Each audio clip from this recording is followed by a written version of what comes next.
Conversation, an additional expert who we want to add to our ranks. Ian Bremmer is the founder of the political risk consultancy, the Eurasia Group. Mr. Bremmer, thank you very much for being with us tonight. Nicole Wallace is arguing that an important inflection point has already been reached, which is just the photo opportunity, just the pictures of bringing the dictator of this pariah state, which has wanted a meeting with the U.S. president for decades, bringing that dictator into a one-on-one equal relationship with the U.S. president with this sit-down meeting. That is the threshold that has already been reached, regardless of what is agreed in terms of nuclear weapons on the peninsula. What's your view of the historic significance that we've seen thus far?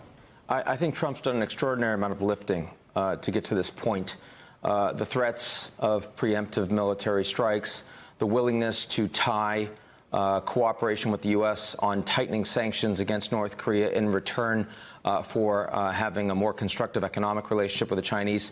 That did lead the Chinese to take the North Korea issue much more seriously with the United States, and it brought the North Koreans to the table. Wouldn't have happened if it wasn't for Trump. Didn't happen under Bush, didn't happen under Obama, didn't happen under Clinton. That's a big deal. Did the North Koreans, was there any question that they would come to the table, though? I mean, wasn't the issue about whether the American president would come to the table? No, I'm not talking about the United States. I'm talking come to the table generally. You've got to keep in mind, before Trump talked about fire and fury, before Trump pushed the Chinese hard, Kim Jong-un had not met with any foreign leader except Dennis Rodman.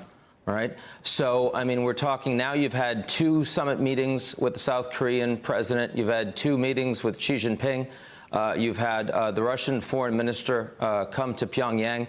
And now you have this meeting with Donald Trump. Now, there's no question from the perspective of making history, first American president to have the meeting, from the perspective of the media, this is extraordinary coverage. But if you ask me what matters more, it's the fact that the Chinese are engaging again, and they're responsible for the vast majority of the North Korean economy.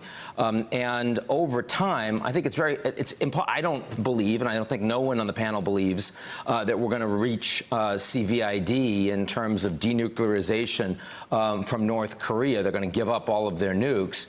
I think over time, the United States is going to become a more marginal player, like it is in Syria, where the Russians and the Iranians, the players in the region with the real equities, the cash, the military engagement, they're the ones that matter the most. Over time, that'll be the case. The United States will not be the most important player in North Korea. But for right now, this is Trump's moment, and we'll see how much is actually accomplished as a consequence. But the big deal here is that we've taken the risk factor away from the idea of a military conflict between the U.S. and North Korea, and the actors in the region who weren't engaged before now are. And I think that's actually most of what's happening around North Korea right now is not emanating from Donald Trump or Washington anymore. It's now between the North Koreans, the South Koreans, the North Koreans and China. That's the way it's been for most of history. That's the way it's returned.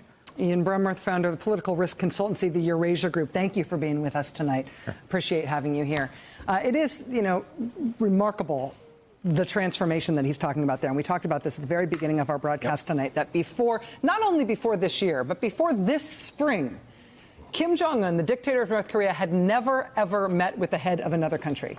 Now, because of this opening that the American president has given him, he's met with the leader of South Korea. He's met with the leader of China twice. He's met with the prime minister of Singapore. He's now tonight meeting currently with the president of the United States. We expect that the president of Russia is going to be next. What has he done to achieve? Trump invited him to the White House if this goes well. Very notably, he's left his country, which is very rare. He has left his country. This is the first time he's done that as head of country. What has he done to earn that sort of international acceptance and that treatment as a legitimate leader, as the dictator of the most totalitarian regime on earth? He has done nothing. Nuclear missiles. Well, yes, he did develop, but that's what made him a pariah. Right. What brought him into, he was not having these meetings before Donald Trump started calling him. Big nuclear weapons. Or tweeting it. Seriously, I mean, I think that got him there.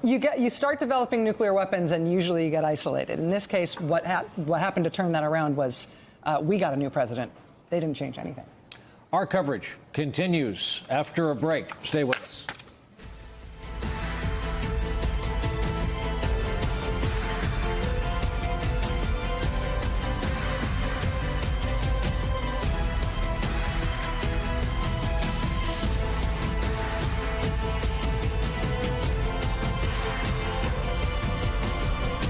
Hey there, I'm Chris Hayes from MSNBC. Thanks for watching MSNBC on YouTube. If you want to keep up to date with the videos we're putting out, you can click subscribe just below me or click over on this list to see lots of other great videos.